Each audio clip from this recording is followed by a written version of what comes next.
Bonjour à tous, bienvenue dans l'émission PharmaQuiz, des informations pour votre santé. Bonjour à tous, bienvenue dans l'émission PharmaQuiz sur Radio Armada. Aujourd'hui, nous allons parler d'une maladie neurodégénérative qui atteint les cellules du cerveau, la maladie d'Alzheimer. Ensuite, je répondrai à quelques questions des auditeurs. Et pour commencer, je retrouve Jessie pour l'armoire à pharmacie. Bonjour Nora. Bonjour Excuse-moi, Jessie. c'est encore moi et tout. Tu as vu, je viens pour plusieurs de tes émissions, j'aime bien. Ah bah tant mieux. La dernière fois, je kiffe. Oui, donc je suis revenu encore parce que j'ai beaucoup de médicaments, comme je disais la semaine dernière, j'en prends plein. Désolé, avant, j'ai C'est eu un bien, petit tu te fou rire. soignes, il faut. Je me soigne un petit peu. Alors, oui, donc moi, j'ai pris un petit peu dans ma trousse à pharmacie ce que j'avais et j'ai sorti un médicament que je prends souvent en fait quand j'ai un peu mal au ventre. J'en prends des tonnes. C'est du Spasfon. Très bien. Donc, en fait, voilà, je me suis dit, j'allais poser 2-3 questions dessus. Et donc, la première question, tiens, c'est dans quelles conditions je dois prendre ce médicament? Parce qu'en fait, finalement, je le prends tout le temps. D'accord. Dès que tu as mal au ventre, bam, le Spasfon. C'est ça. Alors en fait, le Spasfon est une molécule qui s'appelle fluoroglucinol. Donc en fait, il est très utilisé quand on a des ballonnements, des spasmes. Donc vraiment, il faut le prendre quand, par exemple, tu as des spasmes, des ballonnements, que ce soit au niveau des voies... C'est des gaz, en fait, ces spasmes. Voilà, c'est exactement ça. C'est exactement ça. Au niveau de l'intestin, au niveau des voies urinaires, au niveau aussi de l'utérus pour les jeunes filles, quand elles ont par exemple leurs règles et tout, qu'elles ont très très mal au ventre, eh bien elles peuvent prendre du Spasfon. C'est vraiment très très efficace.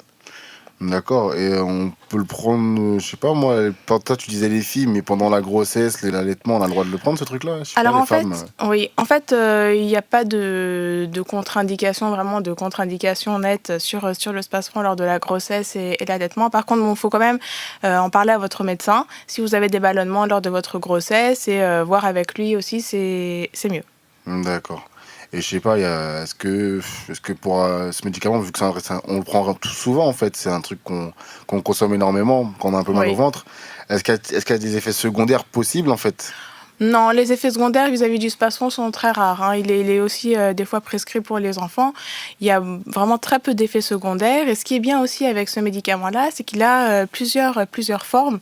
On peut le retrouver sous forme de comprimé à avaler, sous forme de suppositoire et aussi sous forme de comprimé LIOC. C'est-à-dire en fait que l'on va le déposer au niveau Sous la ça? langue, voilà, D'accord. ou au niveau de la joue, il va fondre et là on va avoir une action vraiment très rapide. D'accord. Et ça marche que pour le mal de ventre, les vomissements, de ça fonctionne en fait, non? Pas pour les vomissements, non. D'accord. Pour les vomissements, il faut vraiment prendre des antivomitiques, comme tout ce qui est pour les nausées, les vomissements, la dompéridone. Voilà, le Spasfon, il ne va pas agir sur les vomissements, il va vraiment agir sur les spasmes, il va calmer les spasmes, calmer les ballonnements, on va dire, les douleurs au niveau de l'intestin, mais pas pour les nausées, non. D'accord, d'accord. Et dernière question, ben, comme d'habitude, hein, c'est une question qui revient souvent, d'ailleurs je l'ai piqué à Séverine, c'est la posologie. Voilà, donc en fait, on peut prendre le Spasfon jusqu'à 6 comprimés par jour. Et pour la forme suppositoire, ça va être 3 suppositoires par jour. Donc 6 comprimés par jour quand même, donc c'est quand même un Au médicament maximum. qu'on peut prendre Oui, assez régulièrement on sur peut la mal prendre... au ventre. Oui, bien sûr, bien sûr. 1 à 2 comprimés par prise, on peut aller jusqu'à 6 par jour. D'accord, bah écoute, bah au moins comme ça je sais que j'ai pas de danger à le prendre, et au moins quand j'ai mal au ventre je continuerai à le prendre quoi. J'ai fait une fois une erreur, j'ai pris du Smecta à la place du Spasfon, je peux dire que j'ai Non. vraiment douillé après. Le Smecta aussi. Quand j'avais mal au ventre, Oui. ouais, ça m'a bouché.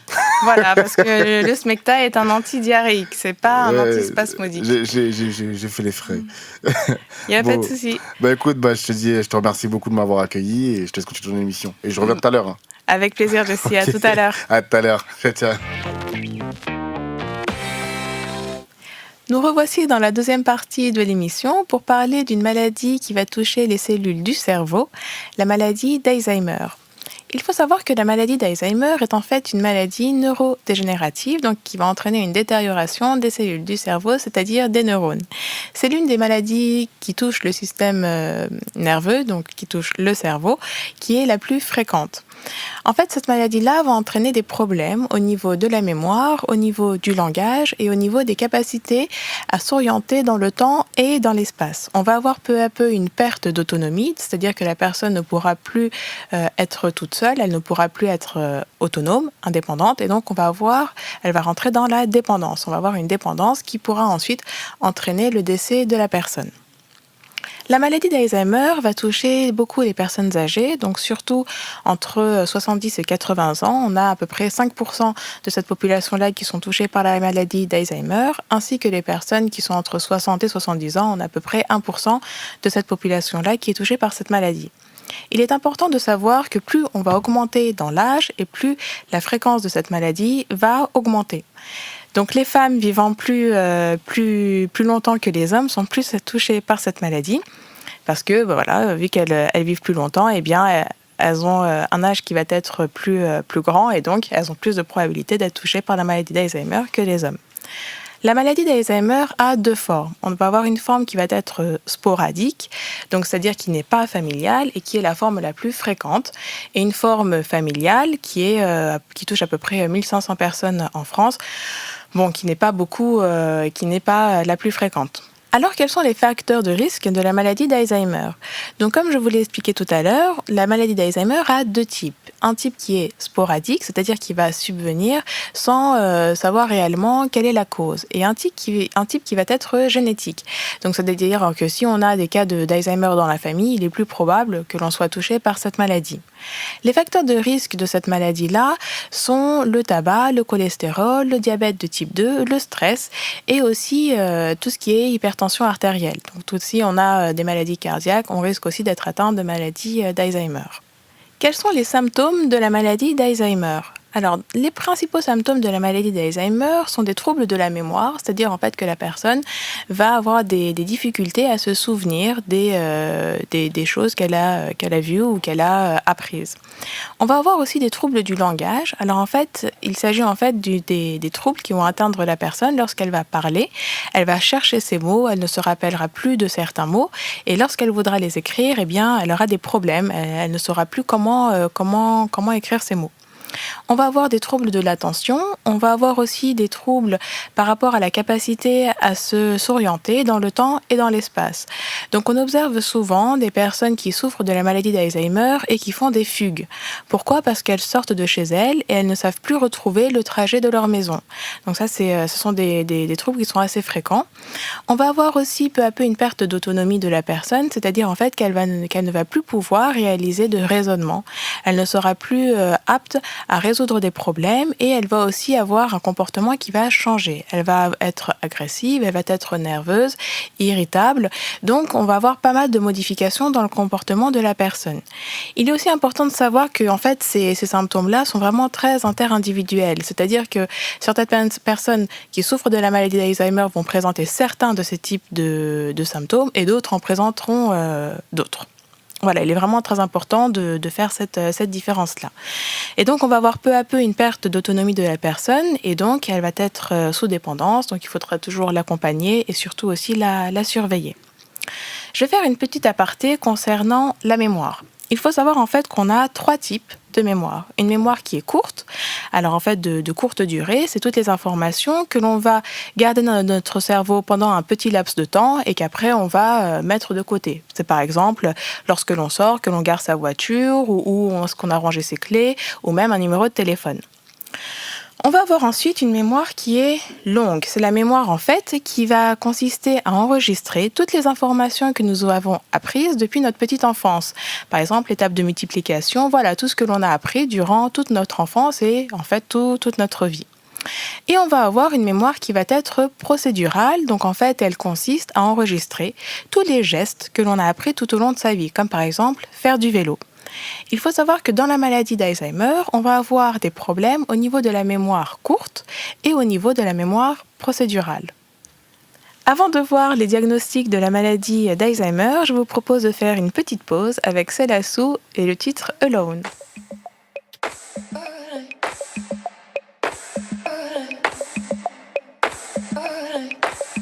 It's a dark road on the other side. Don't you see I'm alone without you? All the walls started coming down. Can't you see I'm alone without you? Yeah, spend an eternity missing we used to be. I hope you remember me at night. Love has forsaken me the day you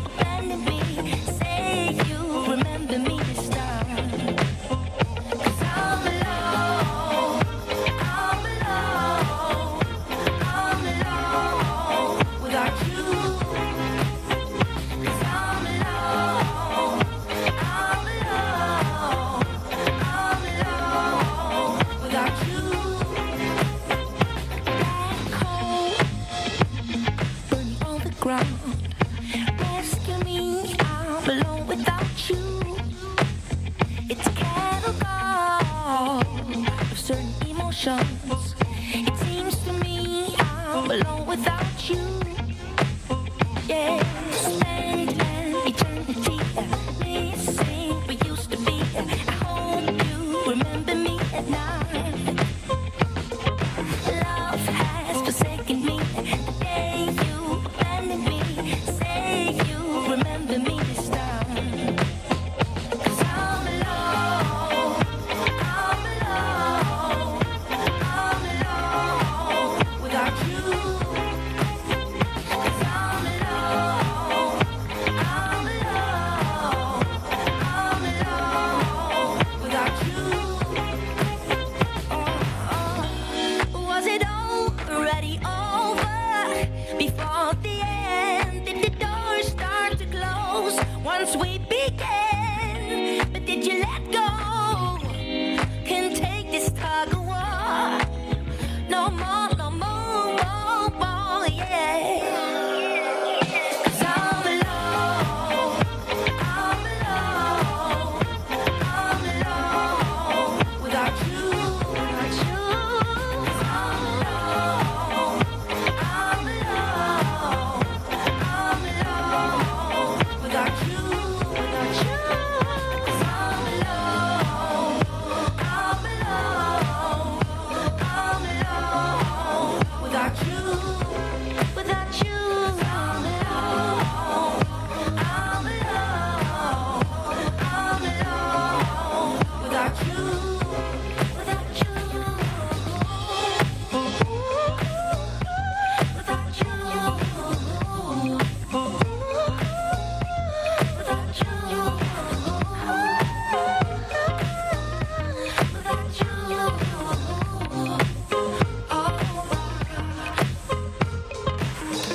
C'était le titre Alone de Céla Sou. Donc, comment fait-on le diagnostic de la maladie d'Alzheimer? Eh bien, il faut savoir que avant de poser le diagnostic pile poil de cette maladie-là, on va faire toute une batterie d'examens qui vont nous permettre d'éliminer les autres maladies. Par exemple, qu'il ne s'agisse pas d'une dépression ou d'une insuffisance rénale, etc. Donc, votre médecin va d'abord vous faire un diagnostic clinique, un interrogatoire, et il va vous prescrire donc des scanners, des prises de sang pour voir s'il n'y a pas de problème ailleurs qu'au niveau du cerveau. L'examen de base qui permet d'évaluer vos fonctions mentales est le MMSE, Mini Mental Score Examination.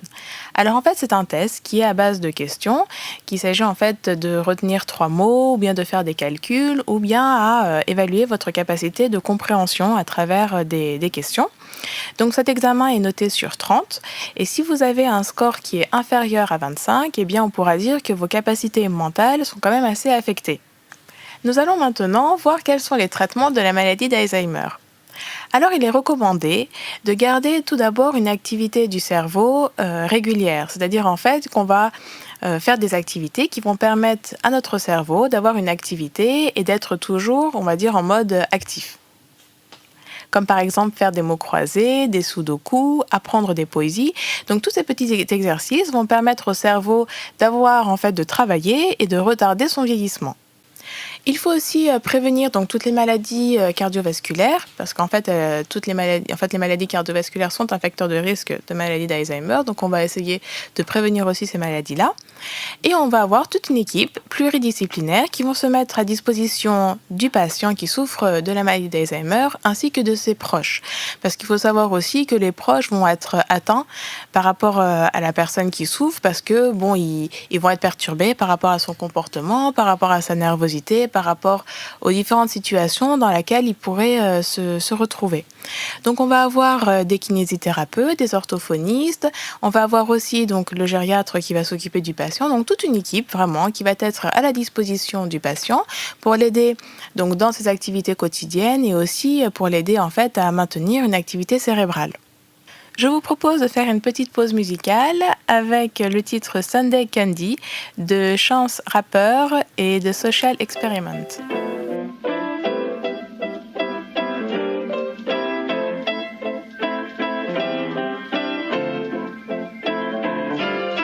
She can say in her voice, in her way that she love me.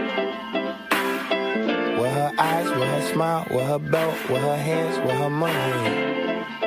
I am the thesis of her prayers. Her nieces and her nephews are just pieces of the layers. Only one she loves as much as me is Jesus Christ and Taylor. I got a future song singing for my grandma. You sing it too, but your grandma ain't my grandma. Mine's is handmade, pan-fried, sun-dried, southside, and beat the devil by a landslide. Praying with her hands tied. President of my fan club, Santa. Something told me I should bring my Gotta move it slowly, taking in my body like it's holy. I've been waiting for you for the whole week. I've been praying for you, you're my Sunday kid. You gotta move slowly, taking in my body like it's holy. I've been waiting for you for the whole week. I've been praying for you, you're my Sunday kid. Come on in this house. It's gonna rain down time. It's gonna rain. You better come on in this house. It's gonna rain down time. It's gonna rain. I come to church for the candy, your peppermints is the truth. I'm pessimistic on Monday. If I had tweaked them, it's you. You look so good with the hat on, had to match with the shoes. Came in dressed in the satin, I came and sat in your pew. I come to Christmas for dinner, 50 rolls on my plate. Hella holes in my stocking, holding your pockets in place. I like my love with the budget, I like my hugs with a cent. You smell like light gas while the electricity rent. You sound like why the gospel choir got so tired. Sing this praise on a daily basis, so I gotta try it. You my dream catcher, dream team captain. Matter of fact, I ain't seen you in a minute. Let me take my bunch of charge. You better come on in. Come on in this house. It's gonna rain. It's gonna rain. Rain down time. Rain down. It's gonna rain. You better come on in this house. It's gonna rain. It's gonna rain. Rain down time. It's gonna rain. You gotta move it slowly, taking in my body like it's holy. I've been waiting for you for the whole week. I've been praying for you, you're my Sunday kid. You gotta move slowly. Taking in my body like it's holy. I've been waiting for you for this whole week. I've been praying for you, you're my Sunday kid. Slowly, taking in my body like it's holy. I've been waiting for you for the whole week. I've been praying for you, you're my Sunday kid. Come on in, come on in this house. It's gonna rain, it's gonna rain. Rain down time. It's gonna rain. You better come on in this house. It's gonna rain. Rain down time. It's gonna rain. C'était Sandy Candy avec le groupe de Social Experiment et Chance Rappeur. Alors dans les médicaments qui vont permettre de lutter contre la maladie d'Alzheimer, on va retrouver deux types de médicaments qui sont souvent prescrits. Alors avant tout, je tiens quand même à vous dire que les médicaments ne vont pas guérir le patient. La maladie d'Alzheimer est une maladie malheureusement pour laquelle on ne peut pas avoir de médicaments qui vont guérir le patient. Ils vont juste aider en fait à retarder la mise en place du patient dans les centres, etc. Ils vont aider à retarder, si vous voulez, l'évolution de la maladie.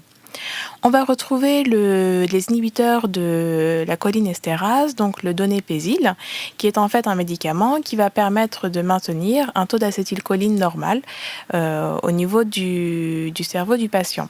Donc en fait, l'acétylcholine, c'est un messager chimique qui permet en fait de réaliser des réactions au niveau cérébral.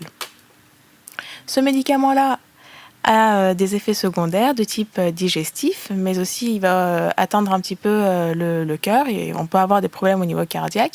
Il va aussi entraîner une fatigue, des hallucinations, on peut avoir aussi des convulsions de la personne.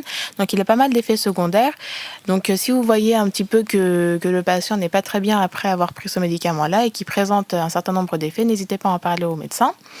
Et il est aussi important de savoir que ces médicaments-là interagissent avec tout ce qui est les anti-inflammatoires non stéroïdiens comme l'ibuprofène et certains médicaments que l'on donne lorsque l'on a un rhume. Donc n'hésitez pas à en parler au médecin ou au pharmacien si vous avez un proche qui souffre de la maladie d'Alzheimer et qui a un problème de rhume ou de rhinite, etc. Donc, ne faites pas d'automédication. Vraiment, parlez-en au médecin et voilà, allez le voir. Comme ça, il vous prescrira des médicaments adaptés. Le deuxième médicament qui est aussi prescrit dans la maladie d'Alzheimer est la mémantine. La mémantine, en fait, elle va lutter contre les excès de glutamate. Le glutamate aussi, c'est un messager chimique qui, s'il est en très forte concentration dans le cerveau, va entraîner des détériorations des cellules. Donc ce médicament-là, en fait, a aussi pas mal d'effets secondaires. Il peut entraîner de la constipation, de la fatigue, des vertiges et aussi il peut aussi entraîner une hypertension artérielle. Donc si vous avez des effets de tel type, n'hésitez pas à en parler à votre médecin.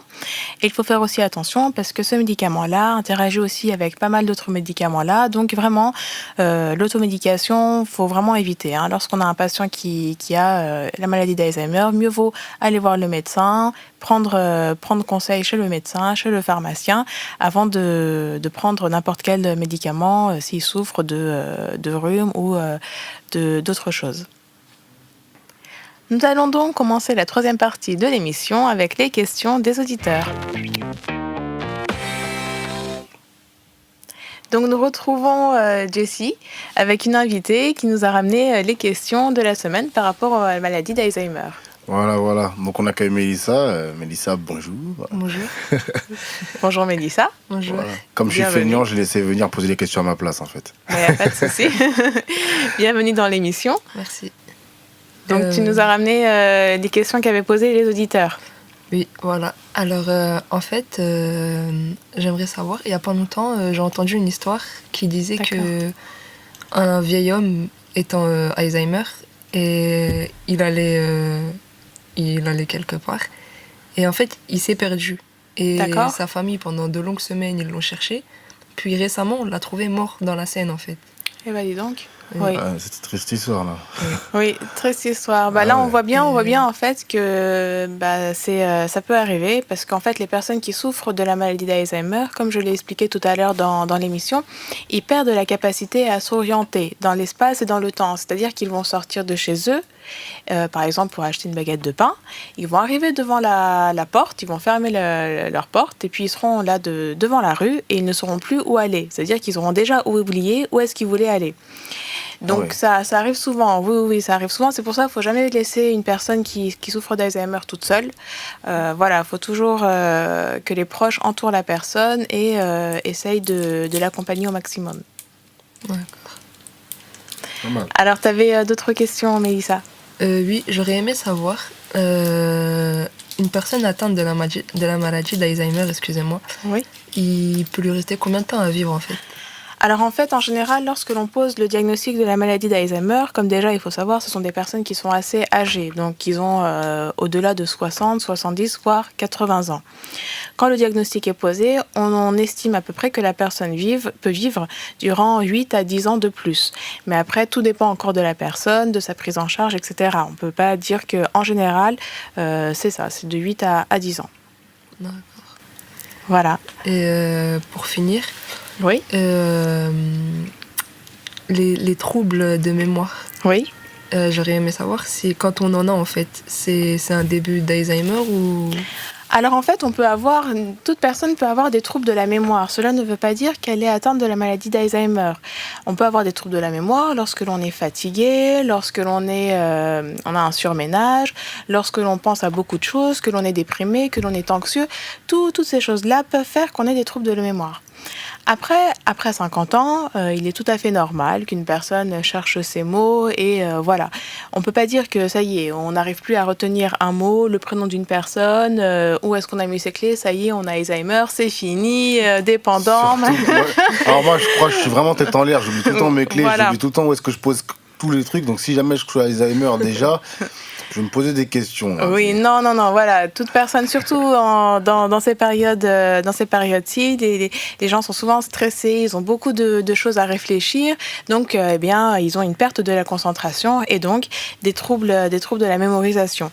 Donc vraiment, il faut faire attention. Hein. Les gens qui souffrent de maladie d'Alzheimer, c'est vraiment des troubles de mémoire qui leur permettent de vivre normalement, on va dire. C'est-à-dire qu'ils vont se lever et ils ne sauront pas pourquoi. Ils vont essayer d'écrire un mot, mais ils ne sauront plus quel mot c'était et comment est-ce qu'on écrit ce mot. C'est vraiment des troubles qui sont handicapants. C'est pas des troubles, des trous de mémoire qui arrivent par-ci par-là et qui reviennent quelque temps plus tard. Ouais. Ok. Voilà. Merci. Bah, de rien, Mélissa, je te dis à bientôt À bientôt, oui. et merci pour les questions. De rien. Et moi, j'ai pas le droit à un bientôt. Bah, Moi, si Jessie. comme d'hab, moi, Toi, comme tout t'es à l'heure, sous- je disais j'avais des problèmes d'Alzheimer, mais en fait, c'est vous qui avez des problèmes d'Alzheimer. Chaque fois, on m'oublie, quoi. Salut, Jessie. Non, C'est Jessie, bon, d'accord. non, tu fais partie des murs. Voilà, on sait que tu es tout le temps là, c'est pour ça. Bon, allez. Donc, merci à tous et je vous dis à la semaine prochaine pour une nouvelle émission où on parlera des problèmes de la thyroïde. Donc, n'hésitez pas à nous rejoindre sur Radio Armada.